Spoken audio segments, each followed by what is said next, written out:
लेकिन अभी तक हम ना उतना इम्पोर्टेंट नहीं बताए जितना इम्पोर्टेंट इस स्लाइड में बताने वाले हैं। यूनिट ऑफ रेट कांस्टेंट, चलो बच्चों देख लीजिए, unit of rate constant, unit of rate constant. बोलोगे sir unit of rate constant कैसे निकालेंगे?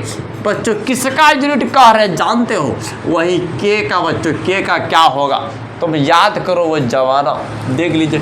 अगर यहाँ बोलेंगे बच्चों अब ये रिएक्टेंट किस में बदल रहा है? प्रोडक्ट में बदल रहा है। किस में बदल रहा है? प्रोडक्ट में बदल रहा है कि नहीं? याद ना, तो इसको हम कैसे लिख सकते हैं? ऐसे लिख सकते हैं कि rate of reaction, rate of reaction, देख लीजिए रेट ऑफ रिएक्शन क्या का ऐसे ही ना लिखते थे कि के इंटू बाजार, तो के इंटू कैसे लिख सकते हैं देख लीजिए। अरे इसको पहले थोड़ा सा एक और टर्म लिख देते हैं कि वो ए प्लस बी मिल करके, देख लीजिए बच्चों ए प्लस बी मिल करके क्या बन रहा है? सी प्लस डी बन रहा है। हाँ तो ये है बच्चों ए प्लस बी जो है ना यही रिएक्टेंट है। हाँ रिएक्टेंट, और पीछे वाला जो सी प्लस डी है वो प्रोडक्ट है बच्चों। क्या है? प्रोडक्ट है। मतलब कि देख लीजिए आप समझना है रेट ऑफ रिएक्शन को कैसे दिखा सकते हैं? मतलब कि ए का कंसंट्रेशन हो गया तो इस पर कुछ पावर रहे एक्स रहे, और बच्चों यहाँ पर बी हो गया और इस पर पावर कुछ रहे वाई रहे। हाँ अब यही है रेट कांस्टेंट, इसी का यूनिट निकालना है, इसी का यूनिट निकालना है।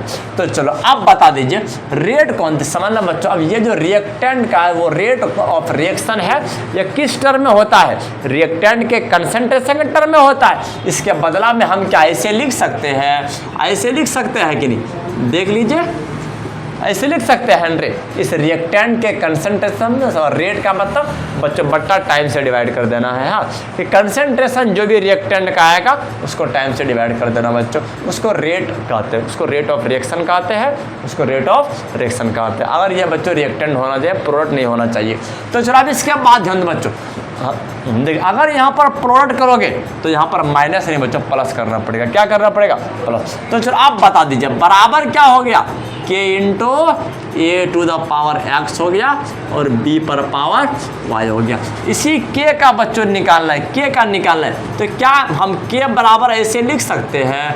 ऐसे लिख सकते हैं कि नहीं? देख लीजिए बट्टा डी टी हो गया और बट्टा बच्चों कंसंट्रेशन ऑफ, देख लीजिए concentration of A to the power X into B to the power Y. क्या ऐसे लिख सकते हैं कि नहीं?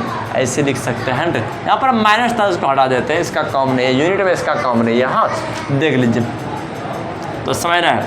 आप बता दीजिए कि ये जो कंसंट्रेशन है इसका यूनिट क्या होता है? बच्चों मोलरिटी का क्या होता है? मोल पर लीटर होता है कि नहीं? बट्टा dt है मतलब पर सेकंड।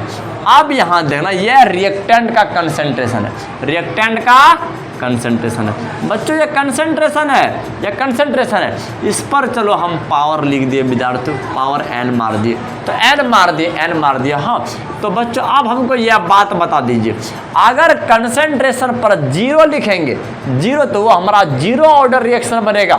यहाँ n के जगह पर 1 लिखेंगे तो फर्स्ट ऑर्डर रिएक्शन बनेगा, 2 लिखेंगे तो सेकंड ऑर्डर रिएक्शन बनेगा, 3 लिखेंगे तो थर्ड ऑर्डर रिएक्शन बनेगा। हाँ सबके लिए k का यूनिट अलग अलग होता है, सबके लिए अलग अलग होता है, यह बात याद रखना। चलो बच्चों पहले स्टार्ट करते हैं फॉर 0 ऑर्डर रिएक्शन के लिए। किसके लिए? 0 ऑर्डर रिएक्शन के लिए। तो बच्चों अगर 0 ऑर्डर रहा ना, इसको चलो वर्ड में लिख देते हैं बच्चों, वर्ड में लिख देते हैं फॉर 0 ऑर्डर रिएक्शन के लिए।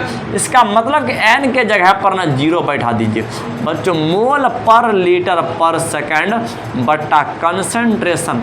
जानते हो कंसंट्रेशन का क्या होता है बच्चों? वो तो मोलरिटी है, मोलरिटी है तो मोलर बच्चों आपके इस प्रकार से हो जाएगा, इस पर पावर 0 हो गया।